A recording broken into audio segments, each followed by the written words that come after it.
paglalakbay ng inyong diwa. Pagsaksi sa mga pangyayaring hindi mo sukat akalain.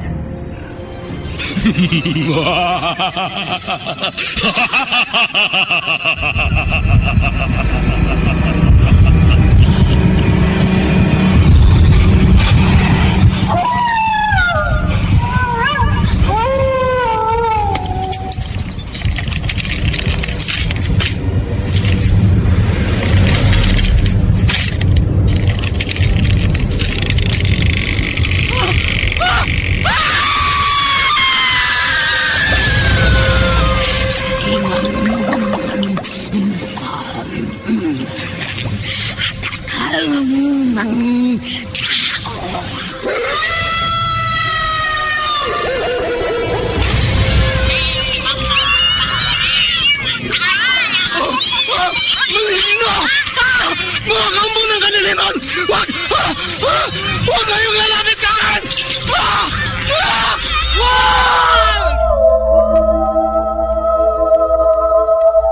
Mga kababalaghang hindi kayang tanggapin ng inyong isipan. Nagaganap tuwing sasapit ang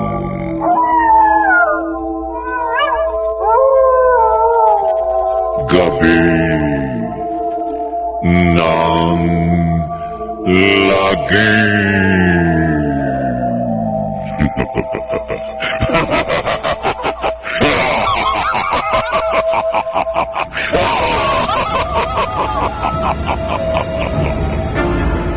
Pinagsamang produksyon ng DZRH at Star City.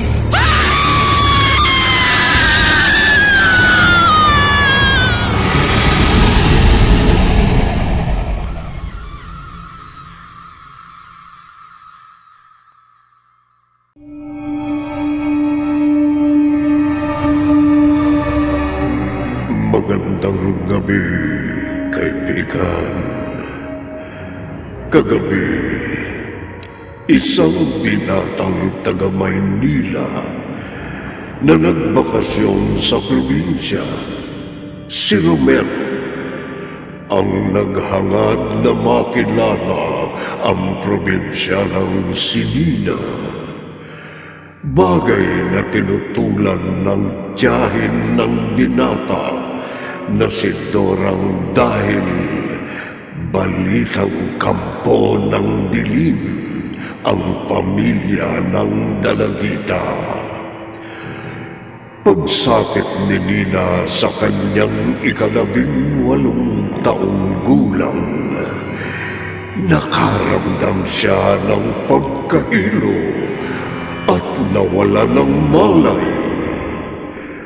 Kasunod yun, isang babae ang biniktima ng manananggal. Narito ang ikatlong bahagi ng nakapangingilabot na kwentong tampok sa linggong ito na pinamagatang Anak ng Manananggal. Sa isa na namang gabi ng lagim.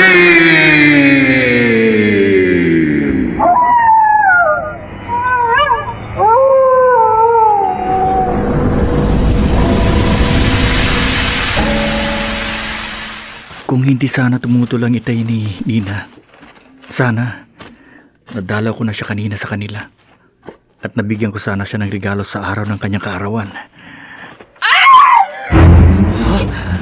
Ano yun? May babaeng sumigaw? Sino kaya yun? Bakit siya sumigaw? Ano yung lumipad palabas sa bintana ng isang bahay? Isang taong kalahati ang itaas na bahagi ng katawan at may pakpak. Manananggal? Totoo kung ganun na may manananggal sa probinsyang ito. Ayun, lumipad siya papalayo.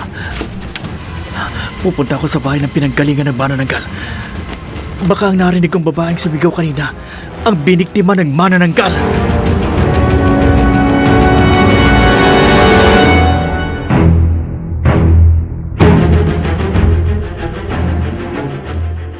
Dorang, kakilakilabot po ang bangkay ng babaeng na biktima ng manananggal. Wakwak po ang kanyang dibdib at nawawala ang kanyang mga lamang loob. Diyos kong bata ka. Bakit ka lumabas ng bahay kaninang nakatulog ako? Nagpahangi lang po ako sa labas kanina kasi hindi ako makatulog. Pero habang naglalakad-lakad po ako, nakarinig ako ng sigaw ng babae. At nakita ko nga po na may manananggal na lumabas sa bintana ng isang bahay. Kung saan nakita ko ang bangkay ng isang babae, nawakwak ang dibdib at wala ang mga lamang loob. Mabuti hindi ka na biktima ng manananggal. Ngayon po ako naniniwala na totoong may kampo ng dilim sa probinsyang ito. Ay, uli-uli ha. Huwag ka lalabas ng bahay ng gabi. Chang, parang totoo po ang hinala ninyo na may lahi ng manananggal ng pamilya ni Nina. Ay, oo, malamang totoo yun. Dahil nag-umpisa lang magkaroon ng balitang may kampo ng dilim sa probinsyang ito, nang mapalipat ang pamilya nila rito. Kung ganun, kailangan po ni Nina ang tulong. Pwede ba? Huwag ka na uli makikipag-usap sa babaeng yun. Chang, Ay, wag na wag, Romel, kung ayaw mong pauwi na kita sa Maynila.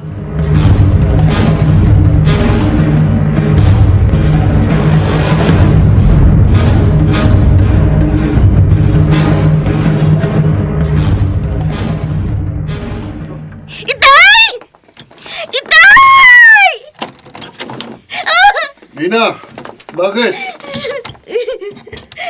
Bakit ka sumigaw? At parang takot na takot ka.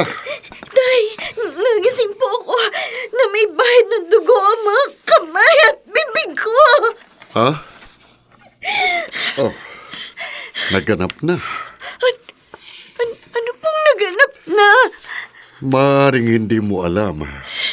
Dahil may mga pagkakataon na ang kampo ng dilim ay hindi namamalayan na siya'y nambibiktima.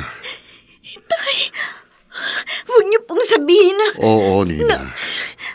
Sa pagsapit mo ng 18 taong gulang, naganap na ang ayaw mong mangyari. Hindi mo alam dahil nahilo ka at nawala ng malay. Pero hindi mo namalayang naging isa kang ganap na manananggal. At nambiktima ka na. Pumatay ka na ng tao. At lumamon ka na ng lamang loob ng tao. Hindi!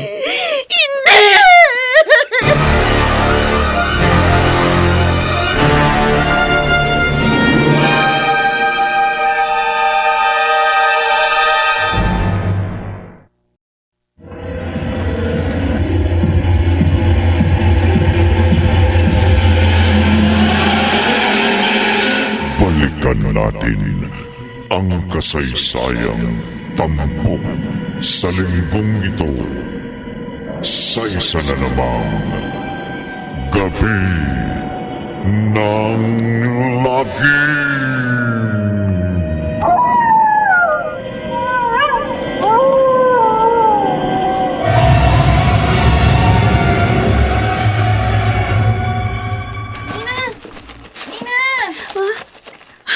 Nina!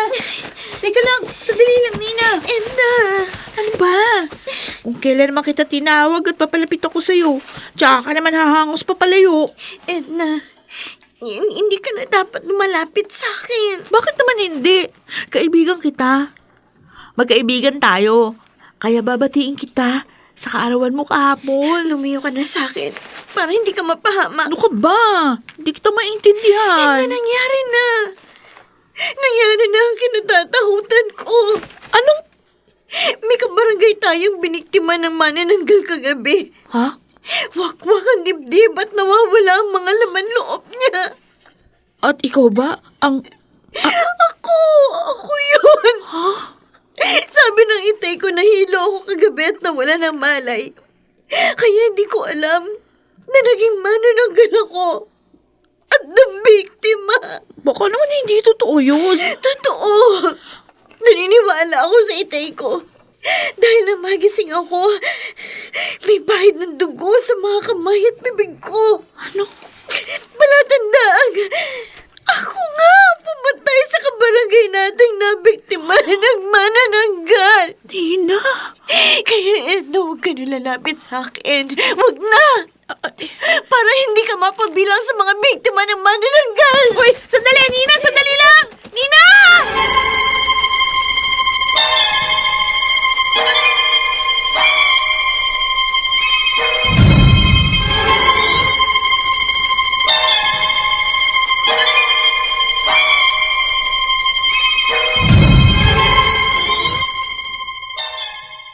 Ay, Romel. Hindi ako kumporme doon sa gustong mangyari ni Nina. Naiintindihan kita, Edna. Ako man ang maging kaibigan ni Nina. Hindi rin ako lalayo sa kanya.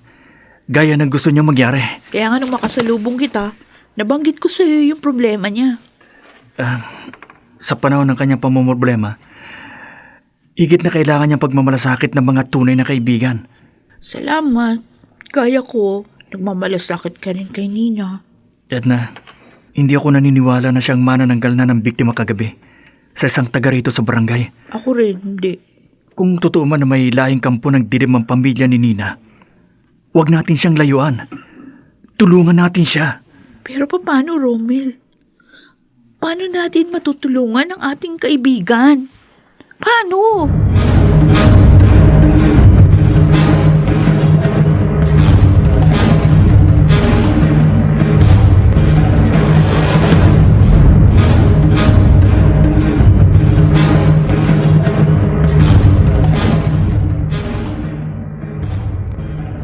Dorang, ano po kaya kung humingi ako ng tulong sa isang pare? Ay, sus! Yan ang huwag mong gagawin, Romel. Gusto ko pong matulungan si Nina. Huwag kang gumawa ng anumang hakbang na malamang maglagay sa iyong buhay sa panganib. Bakit naman po manganganib ang buhay ko? Abay, tingnan mo ha. Matulungan mo man si Nina. Pwede po kasing may alam ang isang pare para mawala sa pagkatao ni Nina ang pagiging kampo ng dilim.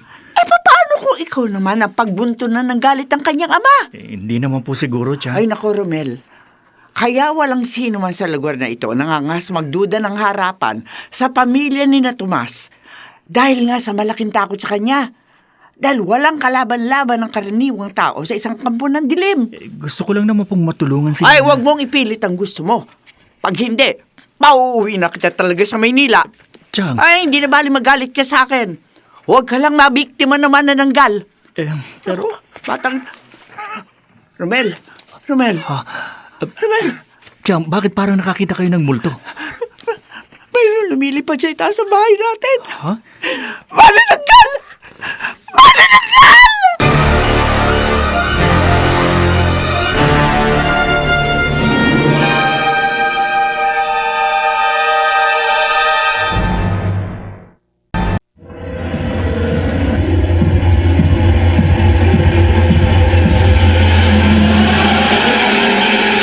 Balikan natin ang kasaysayang tampok sa linggong ito sa isa na namang Gabi ng Lagim.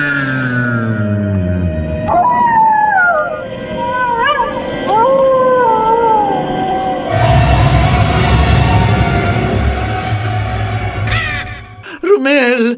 Isara mo agad ang bintana nitong bahay, dali! Huwag po kayong matakot, Tiyan.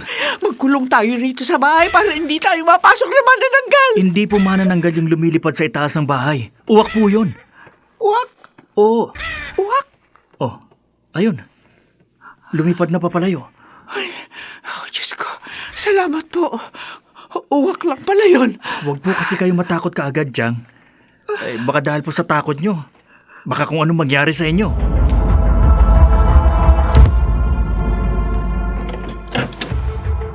Ay, Lolo Emilio, ano po? Kawan ka ng Diyos, Edna. Kumusta kayo ng pamilya mo dito? Mabuti naman po. Ay, halika, pasok po kayo. Hindi na. dumaan lang ako rito sa inyo dahil may ginamot ako malapit dito sa bahay nyo. Kinumusta ko lang kayo. Ngayong malaman kong mabuting kalagayan nyo, hindi na ako magtatagal. Ingat po kayo sa pag-uwi. Kayo ng pamilya mo ang mag-ingat. Ho, Lolo? Basta ko, gagawin ko ang lahat para maging ligtas ang buong angka natin sa manananggal.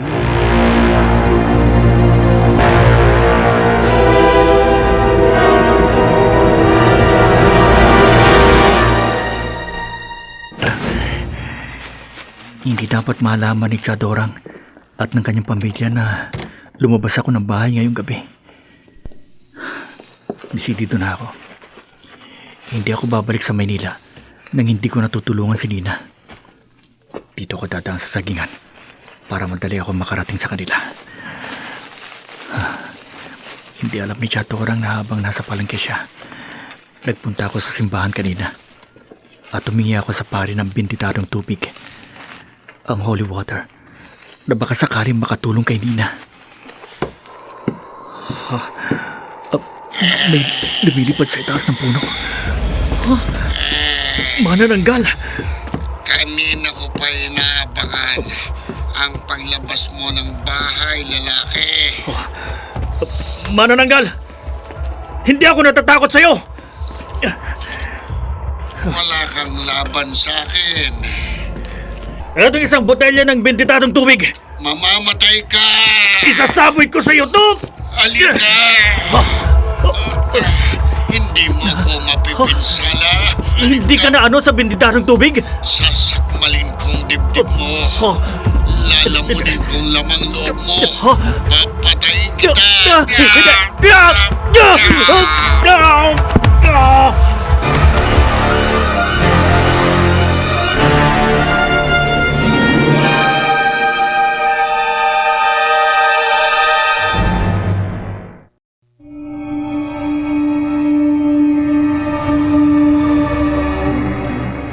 Mapatay kaya ang bakasyonistang si Romel ng manananggal na si Tomas.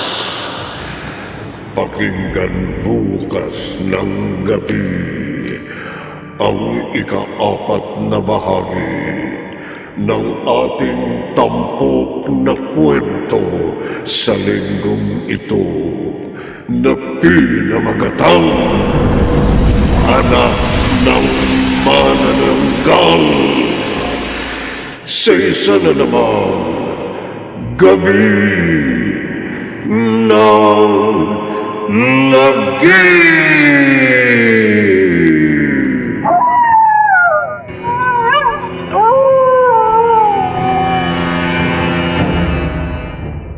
Mga nagsiganap: Maynard Landicho Jr., Chiquit del Carmen Amor, Phil Cruz, Rosana Villegas, Bobby Cruz, at Susan Robles. Naglapat ng tunog, Temyong, sa musika ni Buboy Salonga. Supervisyong teknikal ni na Bong Muyar at Eric Lucero.